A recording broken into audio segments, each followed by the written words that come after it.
ayrim hollarda e'tirozni bartaraf qilishdan ko'ra uni oldini olish yaxshiroq hisoblanadi.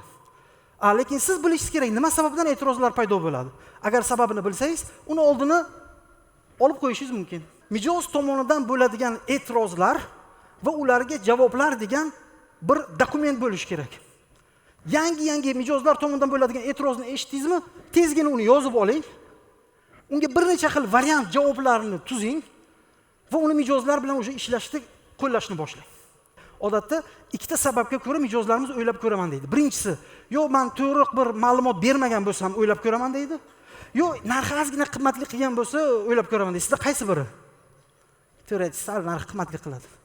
Ibrohim Gulamov, Perfect Consulting Group konsalting kompaniyasi asoschisi, O'zbekiston bozorida tizimlashtirish bo'yicha 8 yillik tajribaga ega mutaxassis. Target maktablar tarmog'i ta'sischilaridan biri. Biznesdagi 99 xato va ularga yechimlar kitobi muallifi. Uning dasturlari orqali 6000 ga yaqin ishtirokchilar ta'lim olgan. Ular ichida Ahmadchoy, Imzo, Akfa, Urgaz gilamlari, BTS Express, Keng makon, Yalpiz restoran, Anjan muzqaymoqlari, La Esmeralda, Najot ta'lim, Thomson School kabi ko'plab brendlar ham bor. Bugungi forumda Ibrohim Gulamov mijoz e'tirozlari bilan samarali ishlash mavzusida o'z tajribalari bilan bo'lishadilar. Kutib oling. Tadbirkor, tizimlashtirish bo'yicha mutaxassis Ibrohim Gulamov. Avvalambor assalomu alaykum, hurmatli tadbirkorlar, hurmatli sotuv menejerlari va uzoq yaqindan kelgan mehmonlar. Oralaringizda tadbirkorlik bilan shug'ullanadiganlar bitta qo'l ko'taramiz.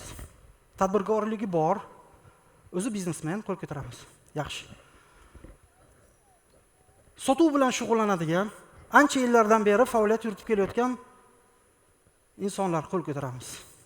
Sotuvchilar, korxonaga pul keltiradigan odamlar qo'l ko'taramiz. Korxonani yuragi bo'lganlar qo'l ko'taramiz. Zo'r. Biznes egasi ham emas, sotuvchi ham emas. Lekin qandaydir sababga ko'ra bugun kelib qoldi. Qo'l ko'taramiz. Kim shular? Yaxshi. Nima desam ham baribir qo'l ko'tarmayotganlar qo'l ko'taramiz. Bormi shunaqalar? Bugun mijoz e'tirozlari bilan mohirona ishlash mavzusida gaplashamiz. 20 daqiqa menga vaqt ajratilgan ekan. Qisqacha bir kirish qilamiz. Bitta narsani kelishib olamiz. Agar bugungi mavzumizdan bitta narsani agar olib bilsangiz, foydali bo'lsa, uni korxonangizda qo'llash orqali savdoni oshishiga sabab bo'lsa, mijozlarni e'tirozini yechish orqali u pul to'lashga rozi bo'lsa, yaxshi bir insight bo'ladigan ma'lumot bo'lsa, qarsak chalamiz. Kelishdikmi? Kelishdik. Qisqacha bir o'zim haqimda aytsam, ismim Ibrohim Gulamov, Perfect Consulting Group konsalting korxonasi ta'sischisiman. Asosiy faoliyatimiz kichik va o'rta biznes korxonalarini tizimlashtirishga yordam beramiz, biznes egalariga. Bugun shu korxonaning ichida qilish kerak bo'lgan ishlar juda ko'p bo'lsa-da, shularning ichidan aynan sotuv bo'limining ichida kichkina bir bo'lakchasi mijozlar tomonidan bo'ladigan e'tirozlarni qanday qilib mohirona yechishimiz mumkin, shunga bag'ishlangan bo'ladi. Oralaringizda kimda shunaqa holatlarga ko'p duch keladi? Mijozga mahsulotni taklif qilgan paytingizda turli xil bahonalar qiladi. Masalan, nechgacha ishlaysizlar? Aylanib kelaman. Xotin bilan maslahat qilay. Qimmat. O'ylab ko'raman. U yerda arzon ekan. Kimda shunaqa holatlar bo'ladi? Qo'l ko'taramiz. Kimda bunaqa narsalar bo'lmaydi? Kimda vobshe e'tiroz yo'q? Juda ajoyib. Agar sizda e'tiroz bo'lmayotgan bo'lsa, aslida sotuv jarayoni mijoz tomonidan e'tiroz bo'lish boshlangandan boshlanadi. Ana endi bu holatda qanday o'zimizni tutishimiz kerak? Keling birma-bir ko'rib chiqamiz. O'zi e'tiroz nima degani? Nima degani sizlarga savol? Nima degani e'tiroz?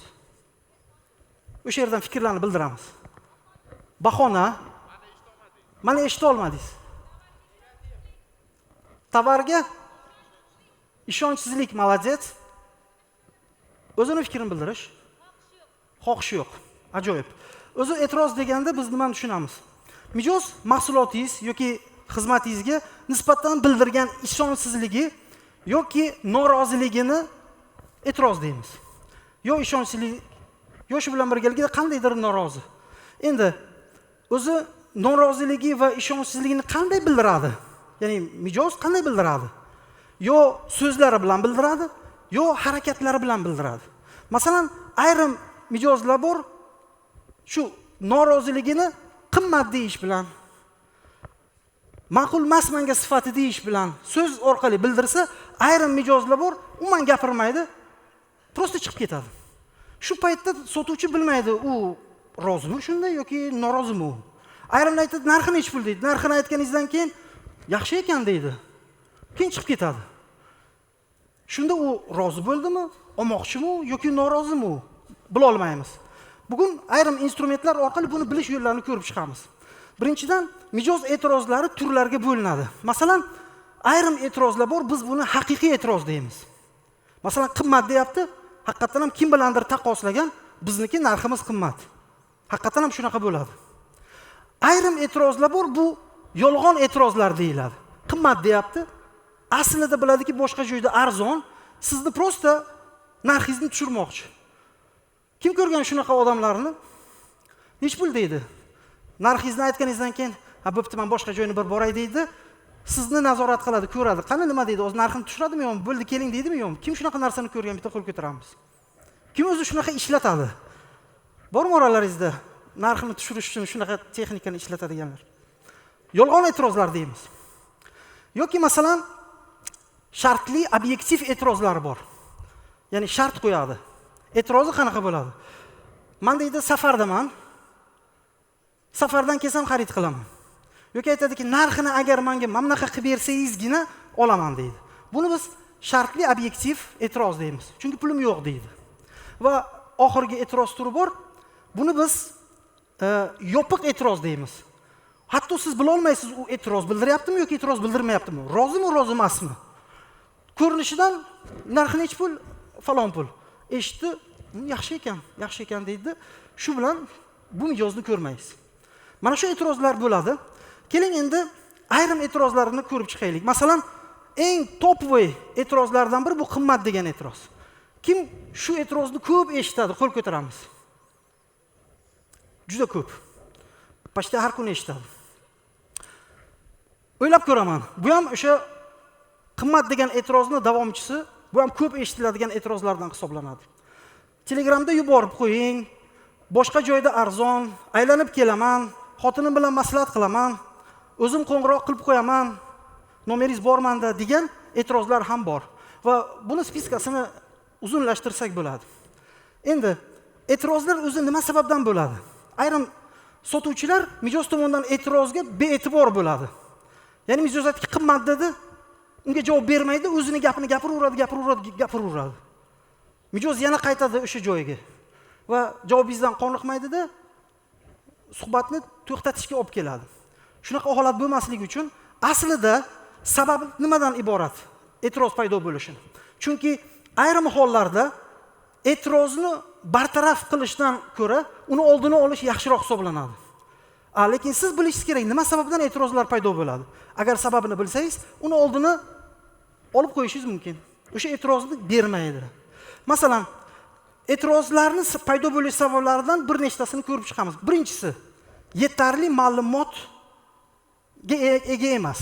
Ya'ni sotuvchi klient bilan suhbatlashish jarayonida mahsuloti haqida to'g'ri ma'lumot yetkazib bermaydi. Nega? Chunki mahsulot haqida o'zi ham mahsulotni bilmaydi. Mahsulotning sifatini bilmaydi, brendini bilmaydi, qanday ishlab chiqarilganini bilmaydi, og'irligini, vesini bilmaydi, uni ishlatish tartib-qoidalarini bilmaydi, tarkibida nimalar borligini bilmaydi. Shu paytda mijoz savol berib qo'yganda ikkilanib bir amallab nimadir javob beradi. Uni esa mijoz o'qiydi. Siz gapirayotgan paytingizda mijoz sizni skaner qiladi. Agar ishonchsiz holatni ko'rsa, ichida o'sha ikkilanish paydo bo'ladi. Biz aytdik-ku, e'tiroz bu ikkilanish yoki norozilik. Shu joyda sekin qochib ketadi keyin. Bu birinchi sabab. Shu uchun hurmatli sotuvchilar, mahsulot xizmatini sotish bilan shug'ullanadiganlar mahsulotni ich-ichigacha bilish kerak bo'ladi. Klientga ma'lumcha narsani gapirmoqchi bo'lsangiz mahsulotingiz haqida, lekin siz ma'lumcha narsani bilishingiz kerak. Bilmasangiz mahsulotingizni sota olmaysiz. Keyingi narsa. Mijoz sotuvchiga yoki kompaniyaga ishonmasligi. Bu ham o'sha e'tirozning sabablaridan biri bo'ladi. Mahsulotingiz zo'r bo'lishi mumkin, lekin sotuvchi ishonchsiz ko'rinayotgan bo'lsa, gapirayotgan bo'lsa, undan mahsulot xarid qilmaydi. Xo'p, keling bitta misol sizlarga. iPhone telefonlari zo'r, ishonchli deganlar qo'l ko'taramiz. Pulim bo'lganda xarid qilgan bo'lardim deganlar qo'l ko'taramiz. Endi savol sizlarga. Shu telefonni Lo'li sizga sotsa, sotib olgan bo'larmidingiz? Yo'q deganlar qo'l ko'taramiz. Nega? Chunki siz o'sha sotuvchilik qilmoqchi bo'lgan odamga ishonmaysiz. Shuni evaziga u mahsulotga ham ishonmaysiz, mahsulotni xarid qilmaysiz. O'sha uchun mahsulotning o'zi sifatli bo'lishi yetmaydi. Shu joyda sotuvchini o'zi qanday podacha qilayotgani, qanday gapirishayotgani, qanday kiyingani rol o'ynaydi. O'sha uchun klientning oldiga borgan paytingizda maksimal darajada o'sha korxonangizga mos holatda kiyinib borishingiz kerak. Gapiradigan gaplaringiz ham o'shanga loyiq bo'lishi kerak. Masalan, ayrim targ'ov представителlar, agentlarni ko'ramiz. Klientga oldiga borib qandaydir mahsulotlarni prezentatsiya qilmoqchi bo'ladi, slaydlari kir bo'lib ketgan, yirtilib ketgan. Va shu holatda klientga taqdimot qilmoqchi bo'ladi. Buni holatlardan saqlanish kerak, chunki ishonchsizlikka olib keladi. Keyingi narsa. Mijoz mahsulot sifatiga yoki narxiga shubhalanishi yoki aytaylik ishonmasligi. Ayrim sotuvchilar bor, narx aytgan paytda klient ikkilanadi. Menga deydi, buni qimmat sotmayaptimikin? Boshqa joydan ham bir surishtiray degan savollari paydo bo'ladi. Bu ham o'sha e'tiroz paydo bo'lishiga sabab bo'ladi. Keyingisi, ayrim mijozlar ayniqsa katta summali xaridlar qilmoqchi bo'lsa, ularda qo'rquv bo'ladi. Qaror xato qilib qo'ymadimmikin? Shuni xato qaror qabul qilib qo'ymay degan ma'noda ikkilanishga olib keladi. Va shu natijasida e'tiroz bildirishi mumkin, keyinga surishi mumkin qarorni. Va 5-inchisi, ehtiyojini noto'g'ri aniqlash. Sotuvchilar tomonidan yo'l qo'yiladigan xatolardan bittasi ehtiyojini aniqlash jarayonida ma'lum bir beriladigan savollar bor. Shu savollarni yo noto'g'ri beradi, yo bergan paytda klientni eshitmaydi.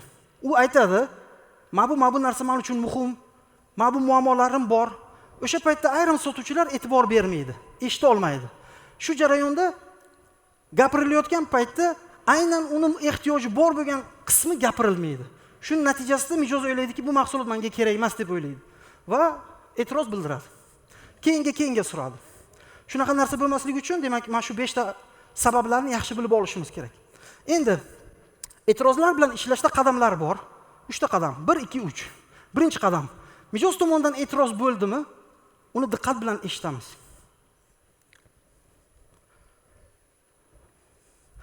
Diqqat bilan eshitamiz. Keyingi qiladigan narsamiz, umuman xalaqit bermaymiz. Polniy gaplarni gapirsin.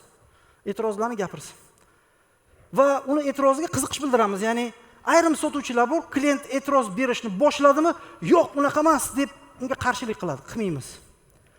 Yoki mijoz e'tiroz bildirishni boshladimi, yuzda o'zgarishlar bo'ladi, ensasi qotishni boshlaydi. Mumkin emas.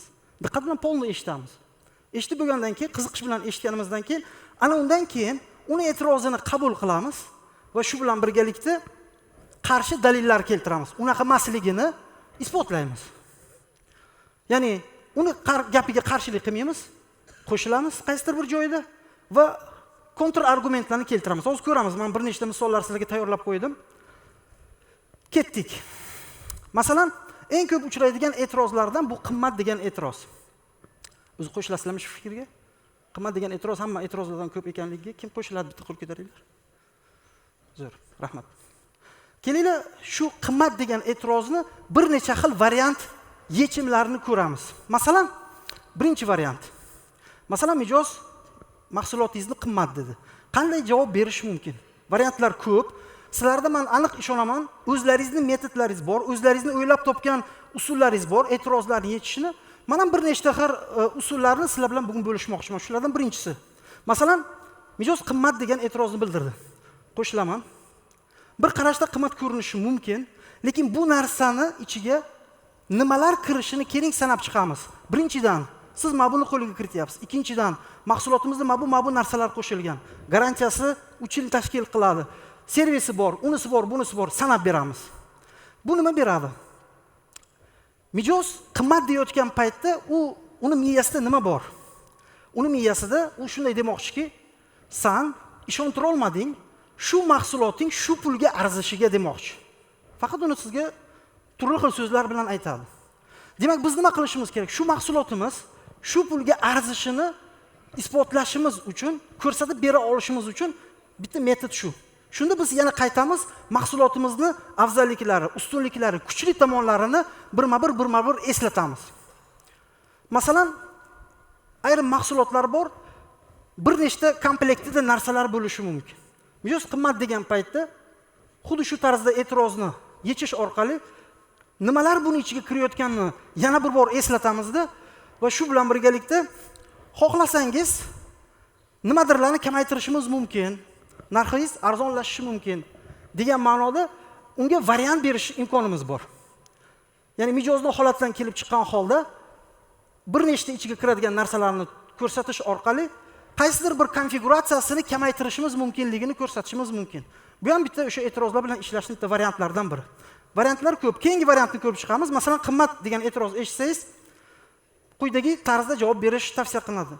Hurmatli tadbirkorlar, hurmatli mehmonlar, bu e'tirozlarni yo rasmga olinglar, yo yozib olinglar. Sababi so'zma-so'z agar ishlatmasangiz, sal boshqacha qilsangiz, ma'no boshqacha bo'ladi. Keling bir voqeani aytib beraman. Bir podsho bor ekan, tush ko'ribdi. Tushni ko'rgandan keyin tushni ta'bir qiluvchilarga aytibdiki, "Meni tushimni ta'bir qilib ber."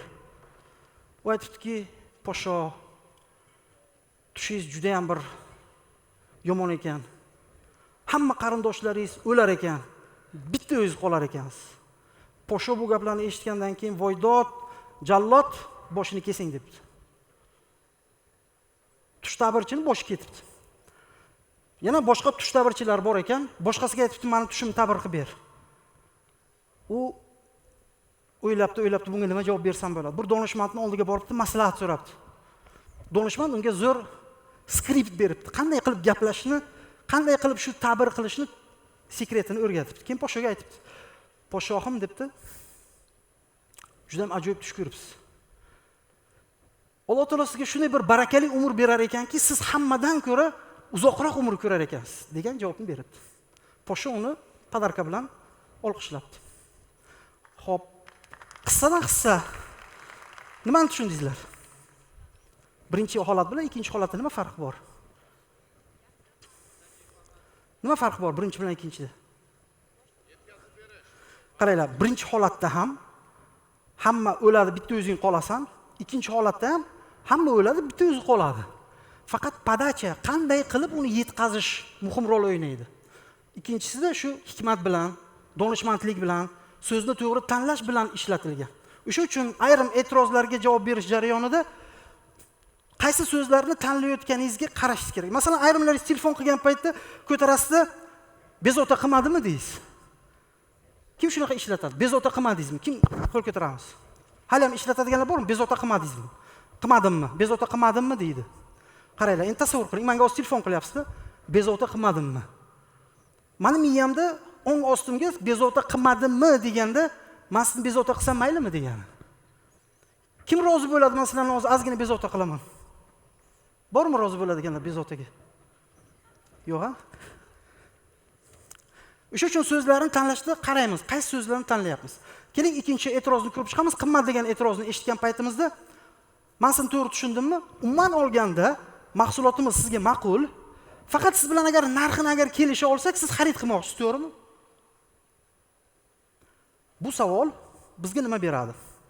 Biz mijoz bilan gaplash jarayonida unga mahsulot ma'qul bo'lganini, agar narxini kelisha olsak, xarid qilishini kelishib olyapmiz. Agar u ha desa, agar sizning mahsulotingiz, ayrim biznesda ayrim mahsulotlar bor, kelishsa bo'ladi, narxini tushirsa bo'ladi. Obyomidan kelib chiqib, hajmidan ko'p kam olishiga qarab, birinchi, ikkinchi, 10-chi marta olishiga qarab, doimiy mijoz, yangi mijozlikka qarab, qaysidir joyda skidkalar bersa bo'ladi. Agar siz shunaqa holatda bo'la olsangiz, bu e'tirozga javob varianti yaxshi ishlaydi. Masalan, skidka berish mumkin. Mahsulotingizda yaxshi marja beradi. Shu joyda klientni doimiy mijozga aylantirish maqsadida, mana Anvar akam aytganlaridek, mijozni doimiy mijozga aylantirish uchun qaysidir joyda o'zingizning foydangizdan voz kechsangiz bo'ladi. Doimiy mijozga aylantirish maqsadida. Bu e'tirozga yechim mana shu usulda qo'l beradi. Keyingi e'tirozni ko'ramiz. Yana qimmat e'tirozni boshqacha yana variantini ko'rib chiqamiz. Masalan, haqiqatan ham bo'ladi, ayrim payt mahsulotingiz narxi bozordan ko'ra qimmat bo'lishi mumkinmi? Mumkin. Keling, shunaqa holatda qanday javob berishimiz mumkin? Masalan, mijoz aytdiki, qimmat ekan mahsulotingiz. Siz aytishingiz mumkin, to'g'ri, narximiz qimmat bo'lishi mumkin. Nima deb o'ylaysiz? Yaxshi narsa arzon bo'lishi mumkinmi? Ya'ni bu prosta savol. Odamzodning tabiatida ostida borki, yaxshi narsalar qimmat turadi degan narsa turibdi. Bu savolni beramizda uni o'ylashga majbur qilamiz. Undan keyin bu so'zga qo'shamiz. Mana men bu yerda qo'shib qo'ydim. Mahsulotimiz bilan hayotingiz qanday o'zgarishiga e'tibor qarating degan bir jumlani qo'shdim. Bu nima degani? Ya'ni mijozni fokusini, diqqatini narxga emas, bu narxni to'lasa nimalar olishiga qaratamiz. Kim meni tushunyapti, bitta qo'l ko'taramiz. Ya'ni bu texnikada biz mijozga aytyapmiz. Masalan, qandaydir stanok xarid qilyapti. Mijoz aytayaptiki, qimmat ekan stanoklaringiz. To'g'ri, stanokimiz qimmat bo'lishi mumkin. Lekin nima deb o'ylaysiz? Yaxshi narsa arzon bo'lishi mumkinmi? Siz stanokni narxiga emas, bu stanok ishlab chiqarish natijasida qancha pul topishingizga qarang. Kim tushunyapti nima haqida gap ketyapti? Bu stanok orqali samaradorligingiz 20%, 50% ga o'sishiga qarang. Bizga qancha daromad keltirishi mumkin? Bu stanogimiz orqali qancha xarajatlarni ekonom qilishingiz mumkin, shunga qarang. Ma'nosida gaplashamiz. Kimda agar shunday haqiqatan ham bo'ladigan bo'lsa, men shu e'tirozni ishlatishni tavsiya qilaman. E'tirozga javobni tavsiya qilaman. Keyingisi, yana bir qimmat degan e'tirozga quyidagi tarzda demak javob berishimiz mumkin. Qo'shilaman, qimmat ko'rinishi mumkin. Hozir qaror qabul qilmasangiz, undan-da qimmatroqqa tushishingiz mumkin. Ayrim narsalar bor, ayrim biznesmenlar bor. Hozirni o'zida fabrikasida, ishlab chiqarishida, xizmat ko'rsatishida zarar kundan kunga ko'rib kelyapti. Va mana shu joyda qandaydir uskuna xarid qilishda, qandaydir IT programmani xarid qilishda, qandaydir konsalting xizmatlarini xarid qilishda ekonom qilaman deydi. Va har bir yo'qotgan kuni bu korxonani minusga kirib ketishiga sabab bo'ladi. Va qarorni keyinga surishi zararni kundan kunga oshib, boshqacha qilib aytsak, korxonani o'sha jarlikka tushib ketishiga olib keladi. Va mana shuni eslatib qo'yish mumkin bu e'tirozga yechim variantida. Masalan aytamiz, qo'shilaman, qimmat ko'rinishi mumkin yoki qimmat bo'lishi mumkin. Lekin hozir agar qaror qabul qilmasangiz, shu avtomatizatsiyani qo'ymasangiz, o'g'rilik sababdan bundan-da ko'proq pullarni yo'qotishingiz mumkin. Hozir agar shu avtomatizatsiyani qo'ymasangiz, skladingizdagi muzlab yotgan tovarlaringiz bundan-da ko'proq sizga zarar keltirishi mumkin degan ma'noda demak javob berishimiz mumkin. Shu orqali demak uni e'tiroziga javob berishimiz mumkin. Keyingi variant, yana bu ham qimmat degan e'tirozga qarang, men bitta bir qimmat degan e'tiroz variantini e'tirozini bir necha xil variantini beryapman. Bu sizga yozib olishga bir shpargalka bo'lsin. Keyin korxonalaringizda, har bittalaringizning korxonalaringizda mijoz tomonidan bo'ladigan e'tirozlar va ularga javoblar degan bir dokument bo'lishi kerak. Yangi mijozlar tomonidan bo'ladigan e'tirozni eshitdingizmi? Tezgina uni yozib oling. Unga bir necha xil variant javoblarini tuzing va uni mijozlar bilan o'sha ishlashni qo'llashni boshlang. Shu tarzda mijoz tomonidan e'tiroz bo'ladi, sizda esa unga yechim bor. Mijoz tomonidan qandaydir ikkilanish bo'ladi, sizda esa unga javob bor. Va mahsulotingizni demak sotilishiga yordam beradi. Keyingi narsa, masalan, qimmat degan e'tirozda kimdir bilan taqqoslab qimmat deyapsizmi? Yoki prosta narxi sizga ozgina balandlik qilgani uchunmi degan savol ham bo'lishi mumkin. Ayrim mijozlar bu prosta qimmat deydi. Shu jarayonda biz aniqlashtiramiz. Kim bilandir taqqoslab qimmat deyapsizmi yo prosta sizga ozgina narxi balandlik qilyaptimi? Agar mijoz aytsaki, ha, taqqosladim. Falon korxona bilan taqqosladim. Ularda arzonroq ekan desa, unda biz ular bilan endi o'zimizni taqqoslashimiz kerak bo'ladi. Ular bilan bizni farqimiz nimada ekanligini ko'rsata olishimiz kerak. Masalan, qimmat degan e'tirozni bildirdi, biz javob berdikki, siz bizni kim bilandir taqqoslab qimmat deyapsizmi yo narxi prosta sizga qimmatli qilyaptimi? U aytadiki, to'g'ri, narsa sal baland ekan yoki qimmat ekan desa, biz orqaga qaytamiz. 4 ta 5 ta variantimizdan qaysi bir variantni ishlatishimiz mumkin. Masalan, men bu variantni qo'shilaman. Bir qarashda qimmat ko'rinishi mumkin, lekin siz bu mahbus summaga nimalarni qo'lga kirityapsiz? Buni va mana bu narsani ham qo'shyapmiz. Arzonlashtirishimiz mumkin. Bunda mana buni olib tashlaymiz. Buni o'rniga mana bunisini taklif qilishimiz mumkin. Shunda narxi anchagina arzon bo'ladi. Qaysi variantni tanlaysiz? Avvalgi tanlagan konfiguratsiyamiznimi yo arzonlashtirgan variantini? Ya'ni qimmat deydigan bo'lsa, shu holatda javob berishimiz mumkin. Agar masalan mijoz aytsaki, qimmat ekan, biz savol berdik, kim bilandir taqqosladingizmi yo prosta qimmat deyapsiz? Ha, taqqosladim. A kompaniyasi bilan taqqoslaganimizda sizda narx sal arzon ekan. Ularda narx arzon ekan. Shunda ular bilan bizni farqimiz borligini ko'rsatishimiz kerak. Masalan, aytishimiz mumkin. Bizda aytaylik, kraskasi Germaniyani falon kraskasini ishlatamiz. Ular ham shunaqa ishlatadimi? Biz aytishimiz mumkin. Bizda 3 yillik kafolat bor, ulardan bormi? Bizda texnik obslujeniya bor, ularda bormi? Bizda tarkibida kumushni falon narsalarni qo'shamiz, ularda bormi? Ya'ni sizni mahsulotingizni boshqa mahsulot bilan farqlarini ochib ko'rsatishingiz kerak. Bizda sertifikat bor, ularda bormi? Bizda garantiya bor, ularda bormi? Shu tarzda sizni mahsulotingiz boshqa ekanligini ko'rsata olishingiz kerak. Bu juda muhim narsa. Chunki masalan eshik degan paytda million xil eshik turi bor, yuzlab brendlar bor eshik sotadigan, hammasi bir-biridan farq qilishi mumkin. Va sizniki boshqacha ekanligini ko'rsata olish kerak. Mana shu tarzda demak foydalanishimiz mumkin. Keyingi e'tiroz turi bor. Masalan, boshqa joyda arzon degan e'tiroz. Bu ham o'sha qimmatni prosta sal boshqacha formasi. Buni aytishimiz mumkin. Aynan kim bilan taqqoslayapsiz va qancha narx taklif qilishdi. Bu jarayonda bitta savolda ikkita narsani ichiga jamlayapmiz. Ya'ni kim bilan taqqoslayotganini bilishimiz mumkin va ularni narxini ham bilib olishimiz mumkin va o'sha asosida e'tirozni yechishimiz mumkin. Masalan, falon bir klient dedi, narxi falon dedi.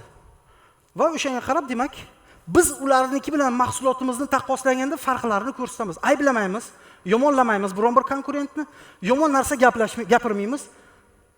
O'zimizning mahsulotimizni farqli tomonlarini, aynan bizda nima kuchli tomonlar bor, shuni ko'rsatamiz. Keyingi o'ylab ko'raman. Kimda o'ylab ko'raman e'tiroz bo'ladi, qo'l ko'taramiz. O'ylab ko'raman. Yo'qmi sizlarda? Bo'lmasa keyingisiga o'taman. Bo'ldi? Bormi, yo'qmi? Chota eshitilmadi. Kerak bo'lmasa o'tib ketaman keyingisiga. Bor deganlar qani, qo'l ko'taringlar qani? Shunaqa demaysizlarmi? Bo'ldi, o'ylab ko'raman, bo'lsa o'ylab ko'raman. Xo'p, o'ylab ko'raman. O'ylab ko'raman e'tirozlar ichida eng yashirin e'tirozlardan biri hisoblanadi. Chunki bilmaysiz, u haqiqatan o'ylamoqchimi yoki o'sha o'ylab bo'lib qaror qabul qilganmi? To'g'ri bilmaymiz. Mana shu jarayonda biz ayrimlar aytadiki, mayli o'ylab ko'ring deydi. Ayrimlar aytadiki, nimani o'ylamoqchisiz? Yo'q, bunday savol berish mumkin emas. Nimani o'ylamoqchi deyishingiz, sizga nima u nimani o'ylamoqchi? Bunday savol bermaymiz. Unga sal boshqacharoq savol bersa bo'ladi. Masalan, men quyidagi texnikani ishlataman. Mijoz o'ylab ko'raman desa, men aytaman.